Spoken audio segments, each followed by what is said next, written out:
Bienvenue à tous. Welcome to our international press review here on France 24. Today with Ruben Easy. Ruben, where would you like to start?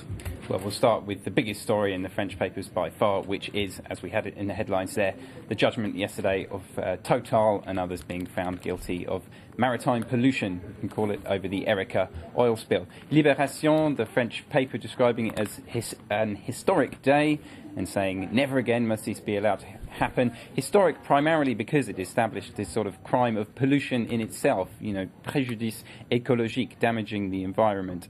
They're also calling for, in their editorial, for a toughening of the regulations and saying we need to put an end to the rather sort of labyrinthine contracts that you get in the shipping industry. I mean, there were Panamanian, Indian, Liberian, Italian, Maltese, as well as French interests, all involved in this ship. I mean, that's in the this ship contract. That's at the front page of the Figaro. It was registered by an Italian company. They've been fined as much as Total has been fined as well.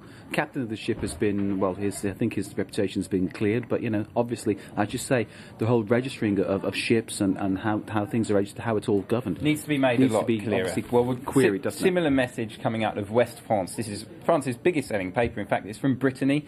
Of course, they're very interested in this case because Erika went down off the coast of Brittany.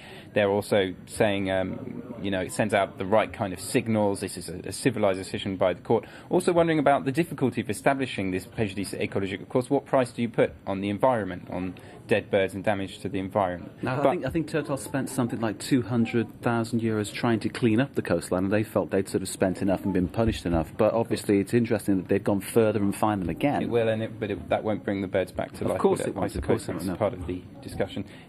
Moving on, great story from today's Guardian, the UK paper, all about the Spanish national anthem. Now, I don't know if you noticed this, but last week, amid much fanfare, you might say, no pun intended, they unveiled lyrics for the Spanish national anthem, the Royal March. The song's been around for about 250 years, but it's never had any words, except briefly during the Franco era. Now, the Spanish Olympic Committee, tired presumably of their athletes getting on the podium and having nothing to sing along with, although, as we know, most athletes don't tend to make a very good job of singing along with their anthem, but anyway, decided their song needed some words. Big competition, 7,000 people entered. They came up with these words last week.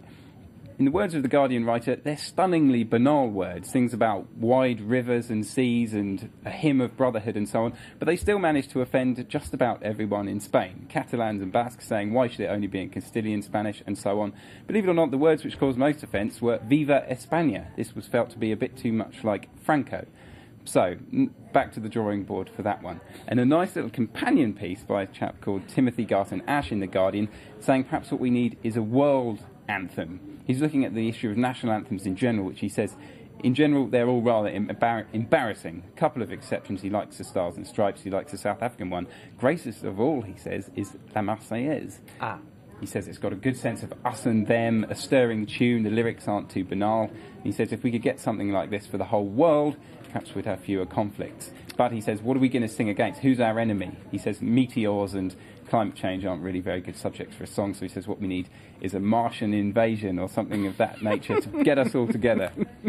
So we'll wait for that one. Okay, aux armes citoyennes, as well, you might say on that one. Fantastic stuff.